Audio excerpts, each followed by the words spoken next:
This episode is sponsored by Fish Audio.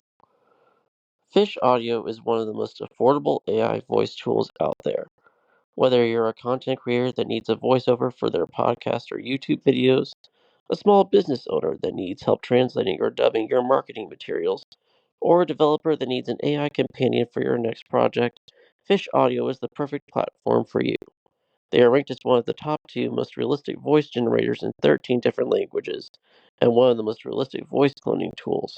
Fun fact, their voice generator is uncensored and is actually an open source friendly platform that is faster than 11 Labs.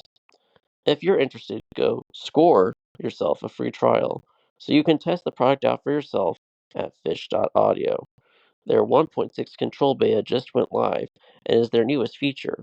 You can make the voice sound more natural by adding different expressions. By using simple commands, you can control how you want your voice creation to express itself. Go check them and their products out at fish.audio. Thank you, Fish Audio, for sponsoring the Pitch Grid. All right, welcome to the Pitch Grid. Thank you so much for tuning in. I know it's been a while, but we're back and better than ever. And we have some juicy news to cover as free agency has, you know, been a couple weeks in the NFL, but it's still going. And as well as the championship is starting to get into the final run in for the push to the playoffs and making sure they survive relegation and the title race. All exciting things coming up here on the pitch grid. So let's head towards gridiron side of things. Um, New York Giants made a huge move yesterday, um, as well as the Patriots also making a huge move for a big top target receiver. And then also, Aaron Rodgers. Let's start right there. Because Aaron Rodgers has been the focus of conversation ever since the Jets told him that they were not involving him in their plans for the 2025 season. So he has been looking for a new home. And yeah, there's all sorts of places that want him to start out. There was Minnesota, people wanting him to complete the Brett Favre arc. There was the New York Giants, the Pittsburgh Steelers. Even some people were mentioning the Seattle was an option for Rodgers until Sam Darnold signed there in the first few days of free agency. Um, so it's been all over the place on the Rodgers carousel. And another one fell as the New York Giants decided that they were going with Russell Wilson and signed him yesterday on a 1 year, $10.5 million deal. Now, I do find this interesting in a lot of ways. um, Russ has gone from being one of the top quarterbacks in the league to now he's kind of a, I guess you could call it a bridge starter now. I don't really know because he went to Denver, had those couple of awful seasons, then had the year in Pittsburgh where he was up and down, and now he's landed in New York where he is, I guess you could say, a bridge star for whoever they might. There's a lot of talk that the Giants will draft, Shadir Sanders with their number 3 overall pick. The deal is very cost friendly for the team. Not really spending a ton of money. They did re-sign Tommy DeVito. They also signed Jameis Winston to come in and so right now you've got a quarterback room of Russell Wilson, Jameis Winston, Tommy DeVito. It's a very, it's not the most like overwhelming quarterback room, obviously. Like this doesn't change much in terms of what the Giants probably are going to be this year, right? But still, it brings, I guess, a certain veteran calmness to the squad and maybe some leadership. Um, yeah, it's quite an interesting move on the Giants' part. It definitely signals that they are out of the Aaron Rodgers sweepstakes. I'm sure they were tired of waiting for an answer from Rodgers, who is kind of just been waffling around. Um, and so they decided to pull the trigger on the next best available quarterback in the free agent pool, and that'd be Russ. Um, so yeah, it's quite the interesting move. for the Giants kind of signals what their intentions are. I I wouldn't be shocked if they still went quarterback with their number 3 overall pick. Though this might be a move that signals also they might go best available player with the number 3 overall pick, which isn't a bad move either, considering they have so many positions they need to rebuild. Um, but yeah, in terms of Aaron Rodgers, that leaves pretty much two options now. It looks like the Vikings have still they're still an option somehow. In the fact that they have said reports have said that they are wanting to move forward with JJ McCarthy, but they still haven't quite let go of the idea of maybe having Rodgers come and be the quarterback for a year, training McCarthy after a gruesome, ACL. And let's get this straight: Rodgers is going to want to go somewhere that he's going to be a starter. And if the Vikings really are serious about JJ McCarthy being the guy, they're probably not going to go for Rodgers unless they think that McCarthy's just not ready. So that leaves basically one option, and it's Pittsburgh. And I mean, Russ's former home, ironically enough. And I mean, reports are that Mike Tomlin has really been pushing for this move for Rodgers. I mean, he was in Pittsburgh at the facility over this last weekend, and I mean, while reports say he did not leave with a deal signed. Obviously, he's still out there, still a free agent. There is a ton of interest both ways, reports suggest. And I mean, to me, it seems like the most feasible option. I mean, yes, I mean, going to the Vikings would obviously be quite the meme worthy event, as well as just there's a lot of talent in that Minnesota offense with Hawkinson and with Jefferson and Addison and so many good receivers. And they have Aaron Jones in the backfield, so it'd be a reunion with Rodgers if that did happen. But to me, it feels like Pittsburgh would be the best option. Pittsburgh, I mean, there are reports saying that Will Howard might has visited with Steelers, and that he might be a target for them in the draft. So I mean, if this were to happen with Pittsburgh, it probably would be a 1-2 year deal, maybe just to get if they were to draft a quarterback, which feels weird because this would be the first quarterback they've drafted since Big Ben. And Big Ben, I think they still haven't quite let go of that shadow. Um, they've just had quarterbacks of whatever variety of veteran you want to add. Mason Rudolph. Um, they had Justin Fields last year, of course Russ, and yeah, and of course they're still trying to figure out the offensive coordinator position. They have bolstered the offense. Um, and DK Metcalf and George Pickens is still there. Pickens is such a good talent. I mean, it wouldn't be like if Rodgers did go there, he's not going to have options. The question is how talented is he? What's still left in the tank for Rodgers in terms of you know production, because it's obvious the moves that Pittsburgh has made this offseason that they want to be contenders, that they want to take the next step from the humiliating playoff loss they had to Baltimore in the wild card round, right?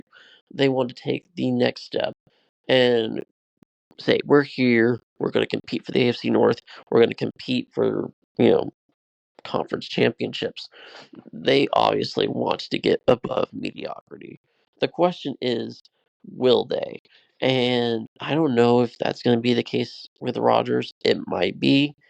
His time with the Jets surely didn't show, you know, much, if anything. And Pittsburgh is not a place where the kind of leadership that Rodgers showed in New York with the Jets is going to be tolerated in Pittsburgh. So it's going to be quite the clash of styles. It would be some juicy drama if he went to Pittsburgh. And if he somehow were to make them a contender this next year, there would be so many questions about what the future is in Pittsburgh. Because, like, Do you keep Rodgers for another year? Do you draft a quarterback? Or if they draft one this year, do you let Rodgers walk and let the young rookie step in? Or does Rodgers maybe finally say, okay, I'll take a backup role and train the rookie?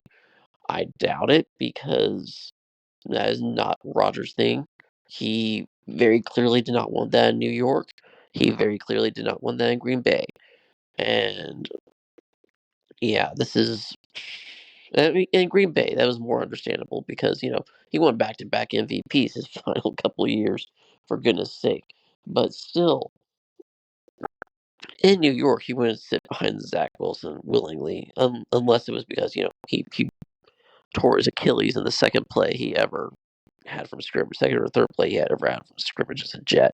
So, yeah, it's just madness. And of course, the media is really taking its time covering this piece of news, even though it feels like a game of chicken at this point. Basically, between the Vikings and the Steelers and Rodgers, who's going to move first? Who's going to blink first? And it's going to be very interesting because I think it will decide a lot of plans in terms of the draft, in terms of who contenders are this year. So yeah, that's going to be fascinating. And the other juicy move that we had yesterday, Stephon Diggs is going to the New England Patriots. He is signing a 3-year, $69 million deal. Um, and I think that about 26 of that is guaranteed or something similar to that. Yeah, 26 is guaranteed, according to Adam Schefter of ESPN. This is big in terms of how the Patriots, they're trying to construct a roster. Drake May, after a promising season last year, better than what people might have expected, even though he still wasn't great and not on a great team, gets a number one guy. And this is going to be the first true number one that the New England Patriots have had since maybe Julian Edelman, who I think was their last true number one receiver, even if he wasn't what we would consider a number one guy. He in their system he was under Brady. So yeah, it's a weird move as well because like Diggs is coming off a ACL injury in week 8 of last season, and you know he's 31 years old. So how much does he really have in the tank after a serious a serious muscle injury in his early 30s? And I mean, he's probably got maybe 2 good years left in the tank before, he might start declining. Who knows? Depending on injuries and whatnot. So, like, it feels weird in that way, but also you kind of see that the Patriots are trying to get some help for Drake May. And this gives them a bit more flexibility in their top draft pick, as they are still up there you know, in terms of the pick. I believe they are number 2 in the draft. Um, they have the number 2 pick, I believe. If I might be wrong, but they are definitely looking to maybe not have to draft a receiver, or if they do, they might get the best receiver, and maybe they're going after Travis Hunter. Who knows? Um, they, Mike Vrabel seems to have a very clear vision of what he wants to build in New England. They might not be a contender this year, right? But Vrabel definitely wants to make them better and more competitive this year. And I think he's doing that a good job of that, rebuilding the defense, making it again the identity of the team, but also giving some flash to the offense, which hasn't had a flash since like 2007, maybe 2011. It's been a while since the Patriots have had a flashy offense. And yeah, this is going to be it's going to be interesting in the AFC East, and to say the least. Jets are kind of floundering. Dolphins are going to see what Tua's got left after all this stuff he's gone through, and Tyreek and then now the Patriots and them trying to, cement themselves as not basement fodder. And I think that's kind of the goal this year. Not be bad, not suck under a very blunt year one, because you can tell they are tired of being this bad, and they're not used to it. And it's good. It's good they have the ambition. It's good they have the drive. Yeah, it's going to be so fascinating to see, after the draft, what um each team's offseason will look like. I do think it would be a cool idea if I did like a draft preview maybe coming up. We have less than a month till the draft.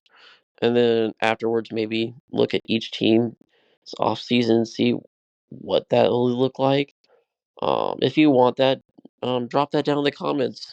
Let me know what you think about that, and I'll get back to you on that. And maybe that might be a fun little off season project we do on this side of the pitch grid. So yeah, without further ado, let's go pitch side and look at the set of fixtures we have for the championship.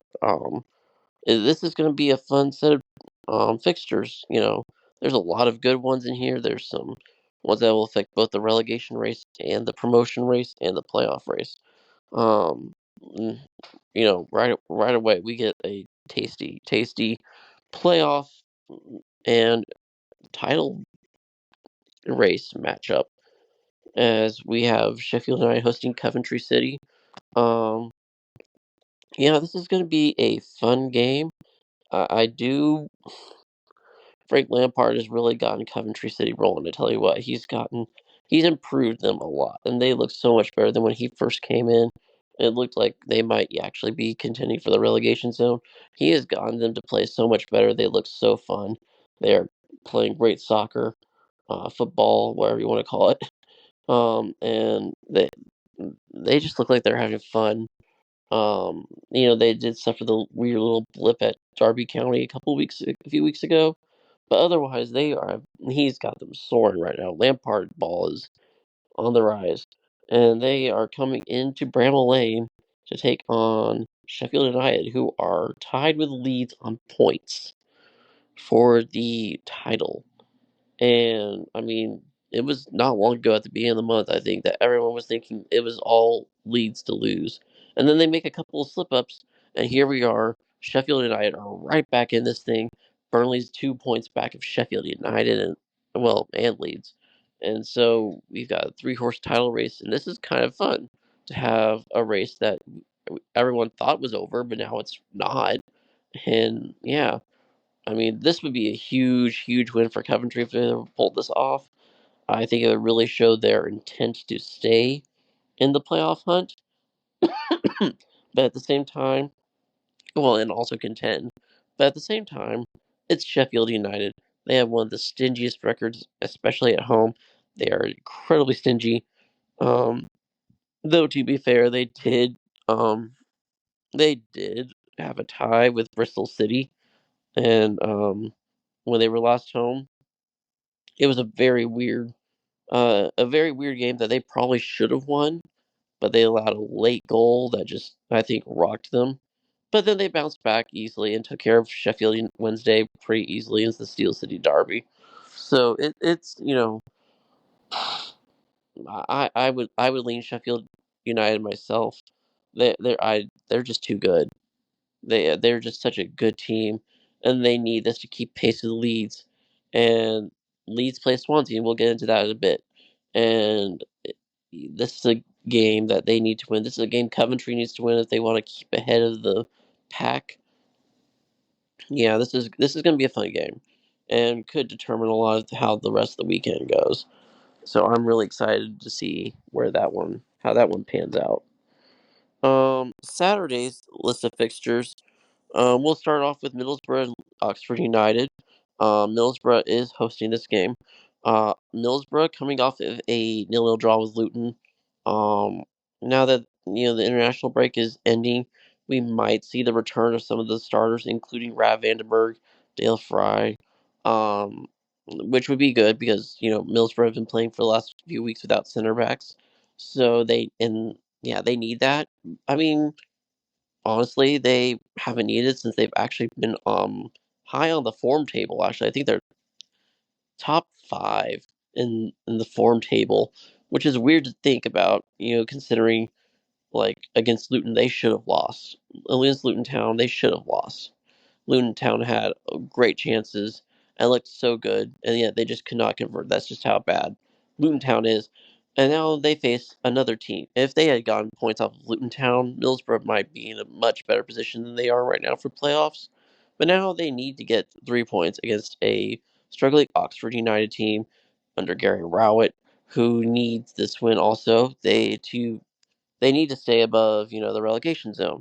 Oxford is only 4 points off of the relegation zone, and any win would be huge just to give them some breathing space, give them some room. Gary Rowett has definitely kept them, in very typical Gary Rowett fashion, safe, barely, but safe, and you know, he just is plodding along with them, and they've had some okay results, I think, lately. They beat Watford, they lost to Hull, they tied with Norwich and lost to Coventry. So like it's all over the place, but I do think that Middlesbrough should pull this one out and get all 3 points. Hull and Luton. Hull is hosting Luton Town in a relegation battle, maybe a 6 pointer potentially. Um, Hull are only 3 points off the drop and 6 points ahead of Leeds. Um, 6 points ahead of Luton Town. What am I saying? Um, they are. Yeah, this could be huge. Like if Luton were to gain all 3 points, they would be right in the thick of maybe trying to escape from the relegation zone and pull off a miracle. Considering how, like I said earlier, they are toothless in attack. They've got Carlton Morris not in form at all. They couldn't they couldn't hit the broadside of a barn against Middlesbrough, and they had so many good chances.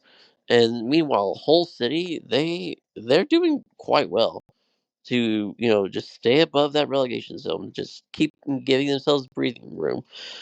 Like they've done well to get a lot of good points against teams that are higher up, like West Brom. They drew last time out. They beat Oxford United. They drew with Bristol City, who have been a very hot team lately, and they beat Plymouth.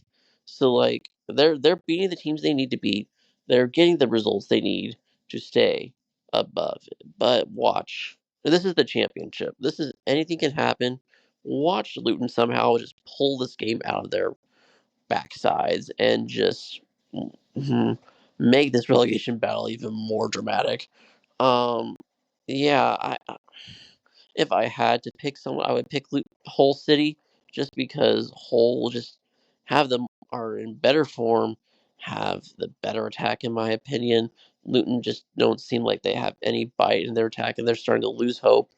And Matt Bloomfield, even though he was hired earlier from Wycombe Wanderers, he just hasn't provided them the bite they were hoping to replace Robert Edwards with.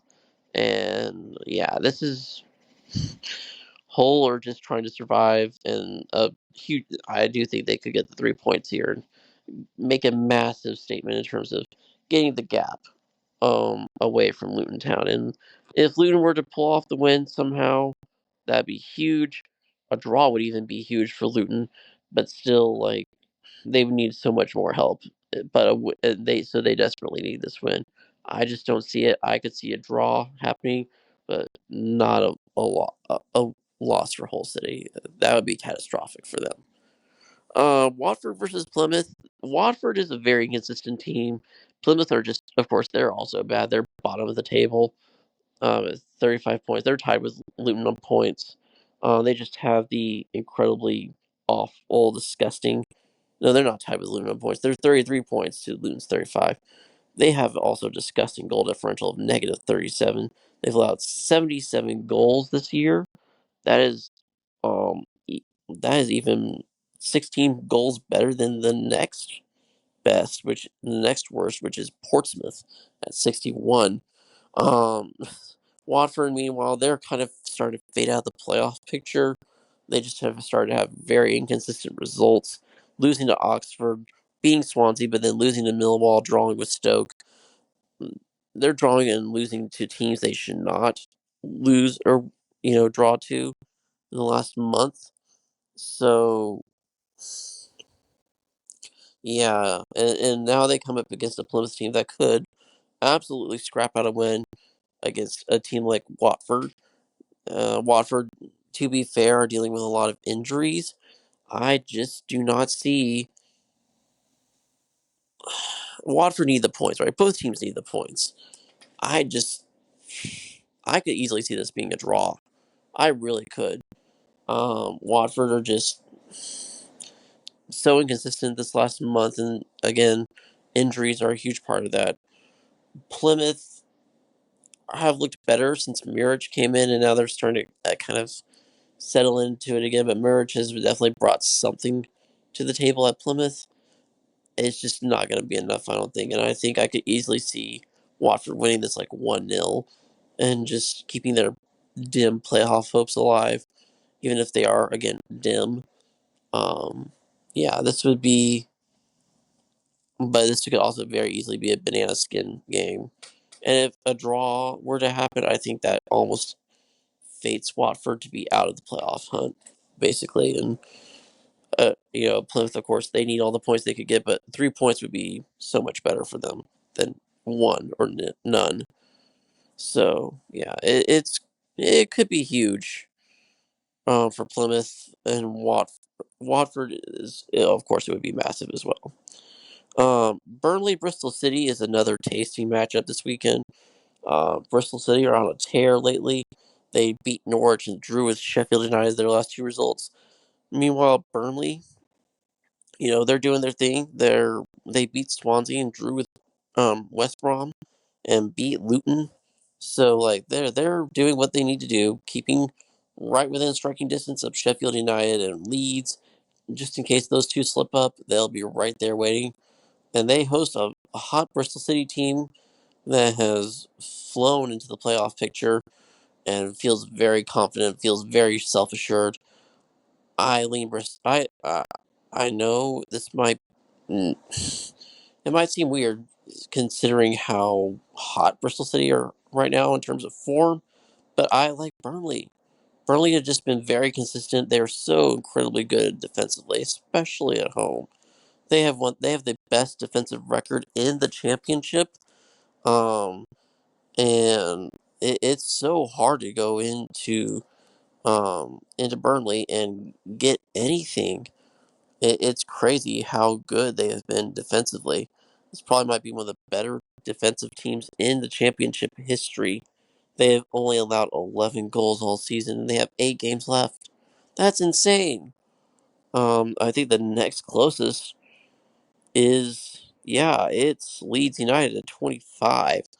So like that just tells you like how good, and Leeds are have been considered class of the championship most of the season. I just I could see Burnley taking all 3 points in this one. Bristol City, they're good, but a lot of lately of their goals have been a lot of their results have been kind of cheap or um they dominated Norwich, who has just kind of been fading lately. Um but they Norwich are also a decent team if they can get hot at the right time. They have the players to be good. But Bristol City just dominated them. This I could easily see this also being a draw, but I don't know. This just feels like Burnley are just going to do their typical Scott Parker 1-0, get the 3 points, keep within pace of Sheffield United and Leeds. Um, Cardiff Sheffield Wednesday. Sheffield Wednesday started to kind of fade out of the playoff picture a little bit. They are 12th now with 51 points, so they are 6 points off the playoffs. Um, they're facing a Cardiff City team that is only a point off of the relegation zone. So they need the points. I think this could be a draw. I do see this kind of being a draw because both teams are weirdly not consistent. I mean, Sheffield Wednesday is just coming off of the loss to Sheffield United in the Steel City Derby game. Cardiff are just all sorts of messy. They have no real bite in attack. If there was to be a winner, Sheffield Wednesday would probably be that winner. They smacked around Plymouth at the beginning of the month, 3-0, and if they can get to back to the winning ways, that would help. I do think this whole Danny Roll to Southampton rumor mill has kind of also been a distraction for the Owls, who at a time were kind of right there in the playoff mix, and now we're just starting to fade away again. Um, I don't know.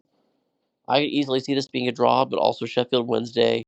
These are the kinds of teams they need to beat in Cardiff City, and yeah, if they don't, I would say probably Sheffield Wednesday's playoff campaign is probably over, but they probably will survive, and they will survive in the championship. I don't think they're going anywhere.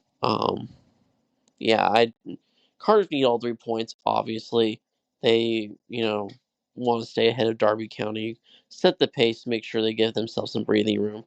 But it's not easy. Sheffield Wednesday is not at home either. This is in Cardiff, so that could be a help too.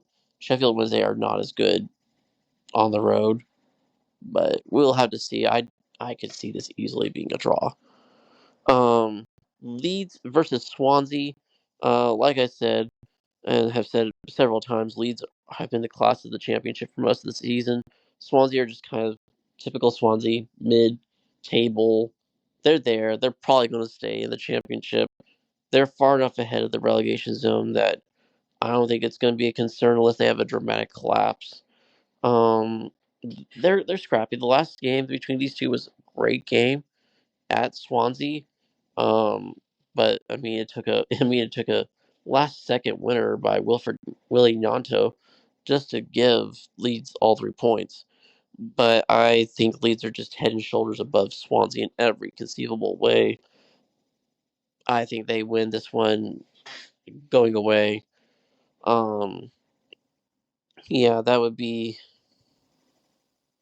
Yeah, I just don't see you know Leeds losing to Swansea. As much as Swansea can be a pest at times, I don't think they have enough firepower to keep up with Leeds. Norwich City, West Brom. West Brom are sixth currently in the table right now. They are 5 points ahead of Norwich City. No, more than that. They are 8 points ahead of Norwich City, who have 49 points. Norwich have just fallen off since Boreas Signs has not been able, since he came back, he's not been able to score much. I think he's gotten 1 or 2 goals since he came back.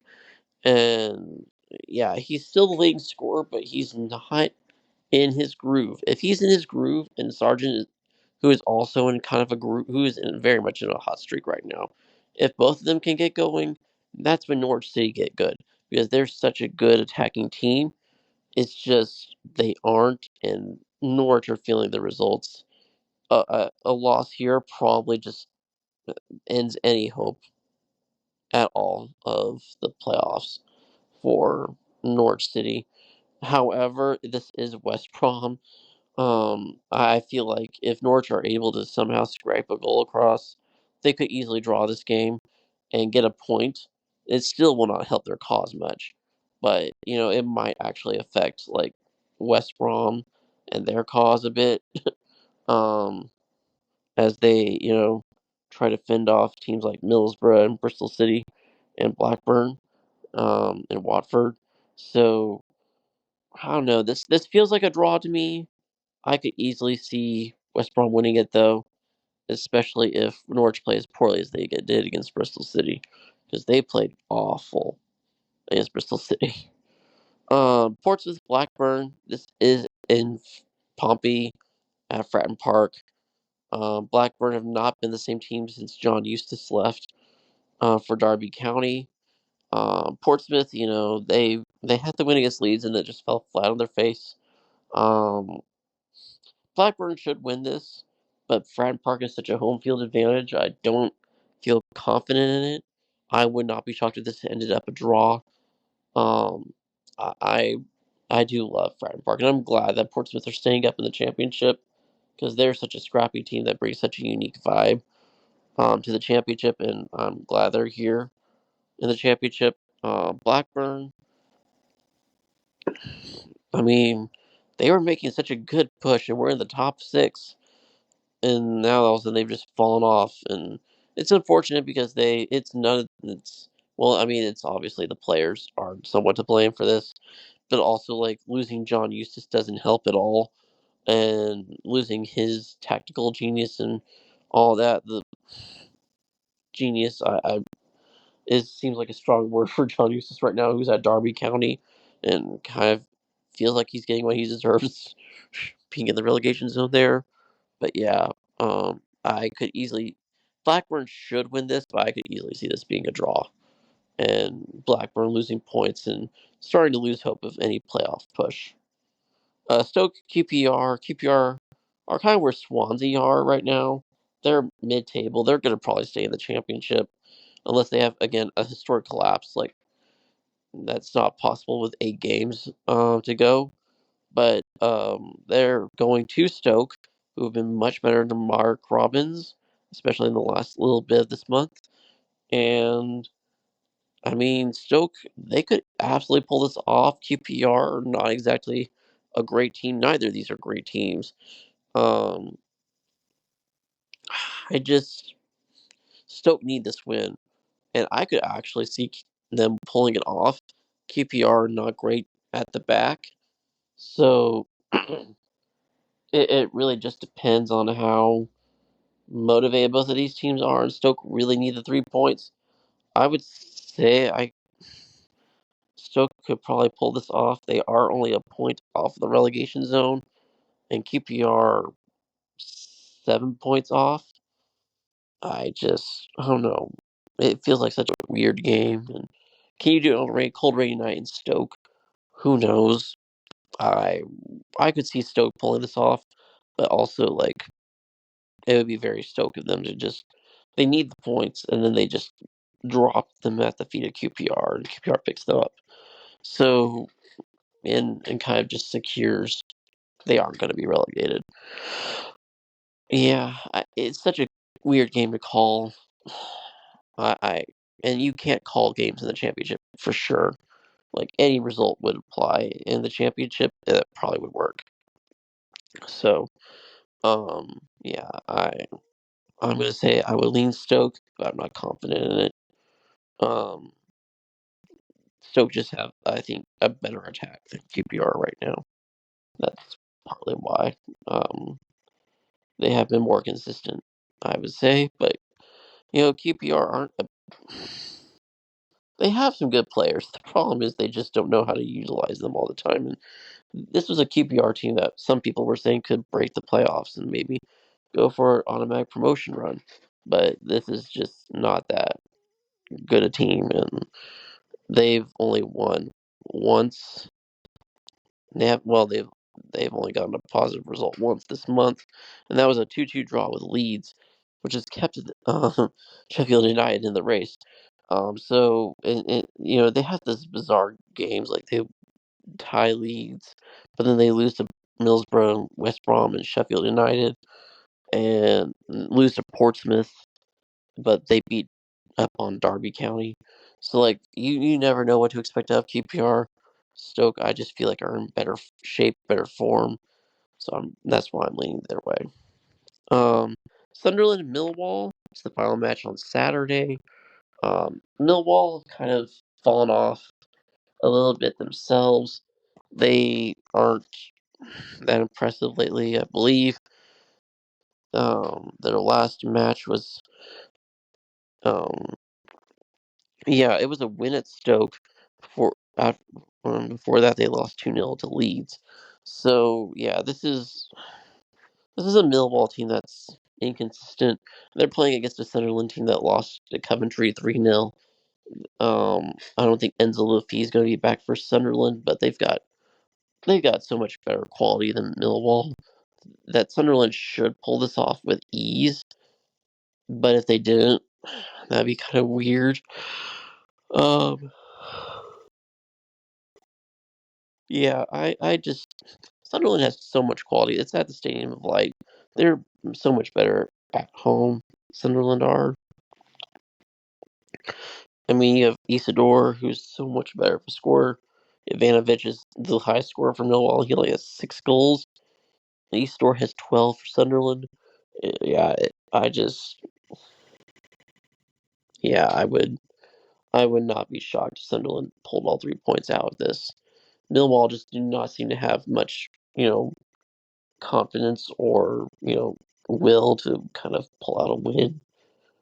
But here, but of course, Millwall are a team like when you don't expect them to, they will pull out the surprise win. So watch them do that now that I'm saying Sunderland should win. But you never know in the championship, and that's why we love this league so much. And the final kind of game of the week is Derby County hosting Preston North End. Preston had on a bit of a roll as of late. Um, roll is kind of, I guess, a strong term, but they're undefeated in 4 out of their last 5, 2 draws, 2 wins, and a loss. Meanwhile, Derby County are kind of been on a roll themselves. They've won 3 straight. Actually, kind of surprising considering they are in the relegation zone. Um, but kind of shows how congested the table is down there at the bottom. They just beat Plymouth 3-2 their last time out. So, yeah, it's gonna be interesting. Um, I don't think it's gonna be like a barn burner by any means. Both of these teams do not have the greatest of attacks. Preston, I do think, has the better of the attacks, and Emil Reese is kind of a bit in form right now. Jerry Yates kind of is too, but Derby just do not have much of an attack on them, and they've kind of lost um, some of their spine defensively as well. It is at home for Derby County, so that could help. But I trust Preston more, and I could see Preston, picking up the points, and putting a lot of pressure on Derby County to pick up points, or fall into further into the mire that is the relegation zone. So yeah, this could be huge. I do think Preston. I think they're okay in the table. Quick check. They are 14th on 47 points, so they are a good 9 points to clear the relegation zone. A win or any kind of result here, I think, kind of solidifies their mid-table status a bit. Um, yeah, this kind of just. I mean, it's only 8 games to play, but that could be a lot in football, but still, yeah, it feels like a huge game for Derby to kind of try and see if they can't try to pick a point off of Preston. But I do feel like their form is better for Preston as of late. I mean, it's good for Derby too. Don't get me wrong, but um, their recent games are against the one thing that kind of raises your eyebrows. They did beat Coventry in this little 3-game run, and they also did beat Blackburn as well. So who knows? It's the championship. I mean, watch Derby County win this convincingly, like 5-1 or something like that. But um, yeah, it's such a weird game between two teams that don't have a ton of attacking power. But I would lean Preston if I had to pick someone. All right, and that's it for our previews for the week. Thank you so much for tuning in to the episode today. We really appreciate it. If you have any suggestions for the podcast, let us know in the comments below. We are on YouTube. We are on Spotify. You can follow us on Twitter and Facebook. Be sure to subscribe, share the channel with anyone the podcast with anyone you might think would be interested in this. We are talking NFL and the championship over the EFL. Um, we're hoping to do 2 episodes a week and keep it rolling. Um, and as we get closer to the end of the season for the EFL and the draft hype for the NFL starts getting real and all of that, we will be here covering every step of the way. So, I hope you have a good rest of your week, and we'll see you next week.